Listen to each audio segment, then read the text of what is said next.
Banyarwanda, nanone mbanje kubasuhuza.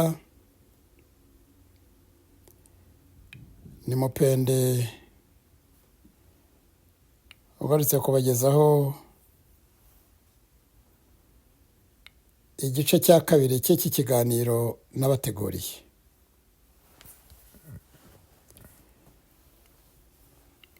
Nababwiye ko nzabaganirira amateka y'aba dictators mu kiganiro gishize, ndetse nkazabaganirira uko Kagame nawe yahingutse nuko yaje kugera ku bwa dictator bwe bw'uyu munsi. Amateka ya Kagame yose yaranzwe n'ibinyoma, uburiganya, ubugome n'ubugambanyi bitigeze biranga abayobozi b'u Rwanda mu bihe byose. Kagame niwe muyobozi w'ikigwari kandi w'igisambo wa mbere wabayeho bayoboye u Rwanda. Niwe wegwijeho imitungo ya rubanda, niwe wishe abaturage benshi ubayeho mu mateka y'u Rwanda, niwe wababaje abanyarwanda bo mu moko yose kurusha undi wese wabayeho uyobora u Rwanda mu mateka.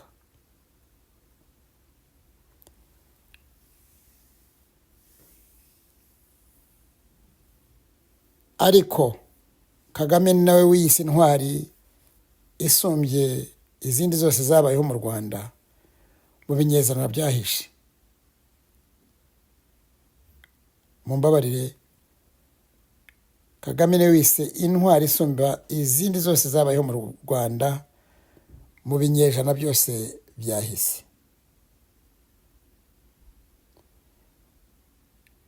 Yagize ibisingizo n'inyito nyinshi zimurata uko bitari, nk'aho yitwa intore izisumbye intambwe n'ibindi byinshi. Ibyo byose byakomeje kwigishwa n'abafatanyabikorwa ba Kagame mu rubyiruko rw'u Rwanda muri iyi myaka 30 Kagame amaze yaragonderiye ubutegetsi mu Rwanda. Ibyo byose ni ibinyoma bicurwa na Kagame ubwe. Kagame abeshya byinshi,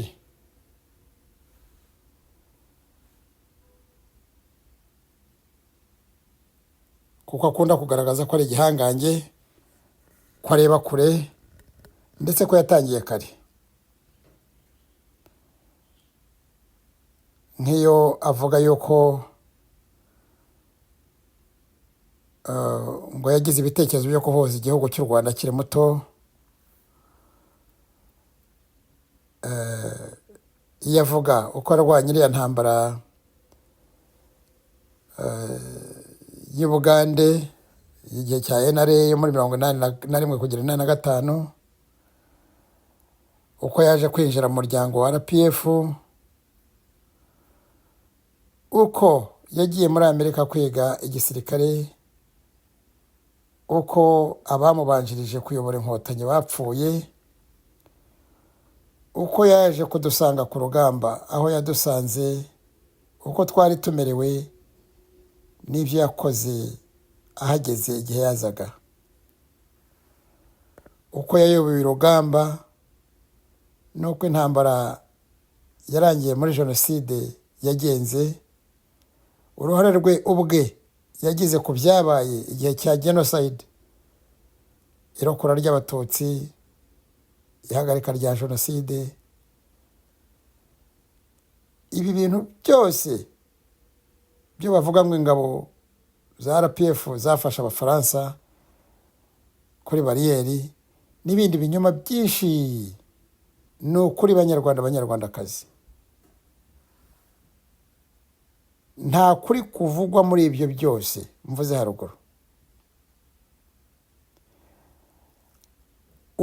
Uwajanisha habe n'8% by'ibintu byose bimaze imyaka 30 bivugwa byaba ari ukuri, habe n'8% ujanishije.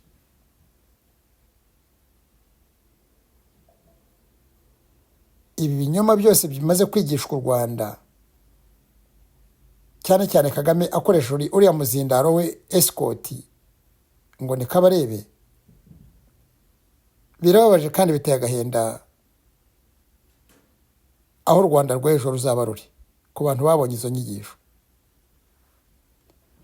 Ibibabaje cyane rero ni ibigendanye n'ihonyora ry'uburenganzira bwa muntu bibera mu Rwanda, ibigendanye n'u Rwanda rwuje amahoro n'ubumwe, u Rwanda rw'amajyambere ngo ari ku muvuduko wo hejuru, za ngizo za mituweli, ubumwe n'ubwiyunge ku moko yo mu Rwanda. Ibi byose ni ibikoresho n'amagambo ya politiki agerageza kubaka ubuhangange n'ubutwari bya Kagame n'ubuhanga by'agateganyo bidafite icyo bizamarira u Rwanda rw'ejo. Muri ibyo byose nta kirangwa mu Rwanda, nta mutekano, nta mahoro, nta burenganzira bwa kiremwamuntu. Ni ukuvuga ngo iriya ngoma ya Kagame yubakiye ku hejuru y'ibinyoma gusa. Abanyarwanda mu myaka 30 barishwe, barafunzwe, bambuwe utwabo nta ngurane cyangwa se bagahabwa urusenda, bashyizweho agahato kwiyunga n'ababiciye. Ivangura ry'amoko ni rya rindi niko rwakajyaga. Amajyambere abwirwa abo mu mahanga ahangaha hanze, mu Rwanda ntaharangwa. Yewe nabo mu Rwanda babyumva kuri radiyo. Uzashaka amajyambere za Kibungo, za Byumba, za Gikongoro, za Gitarama n'indi yose ho zari imijyi y'amaperefegitura, maze uzambwire nta majyambere na busa.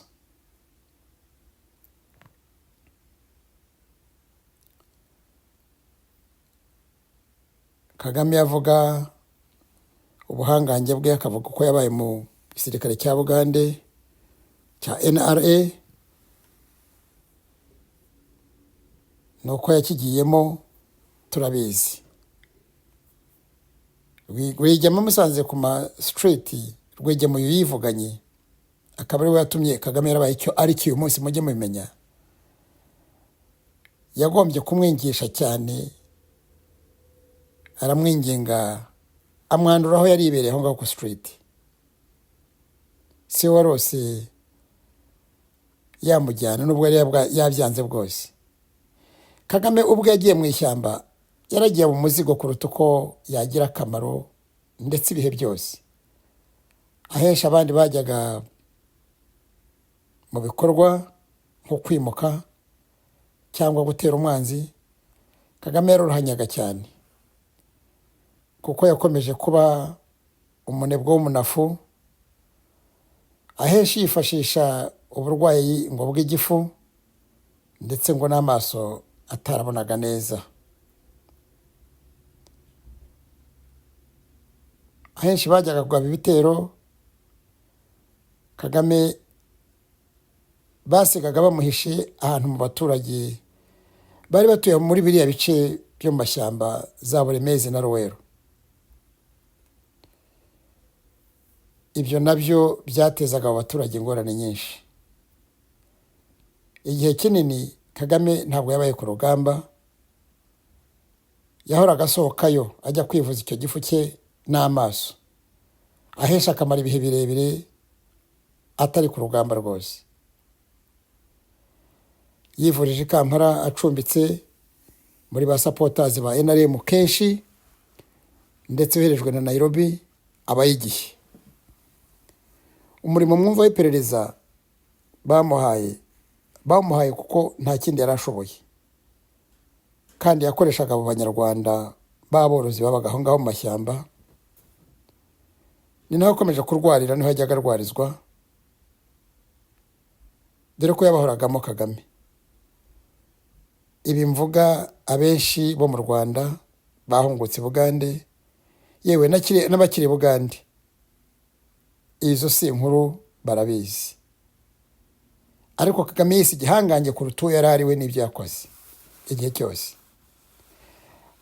Kubera izo mpamvu niyo input ye iri minimo yashyizemo rero, akaba ari nayo mpamvu Kagame aho leta ifatiwe y'i Bugande muri 1986 yaje ari ku ipeti rya G1, ubundi ringana na kapiteni, kandi yarajyanye n'ababandi 40 barimo Mariya 27 b'imbunda mu ishyamba. Tugarutse muri leta rero, Kagame yarakuriye na benshi bo yarabereye siniya, ariko siko bivugwa ko Kagame ari umuntu ukomeye yakuriye iperereza mu gihugu cyose cy'i Bugande, kuko ni umuntu ukunda ikuzo kandi niwe ubyigisha. Ubwo urumva rero byose ni dalili, ni ibimenyetso by'umuntu uzaba dictator, kuko iteka ahora yifuza cyane n'ibyo atakoreye. Banyarwanda rero, banyarwandakazi, ikiganiro cyanjye igice cya 2 ntaho kigarukiye. Ubutaha nzabagezaho ikiganiro igice cya 3, ari nacyo musozo w'iki kiganiro nirabateguriye. Murarikiwe gukomeza gukurikira igice gikurikiraho ubutaha. Ngaho mwese nimugira amahoro y'Imana.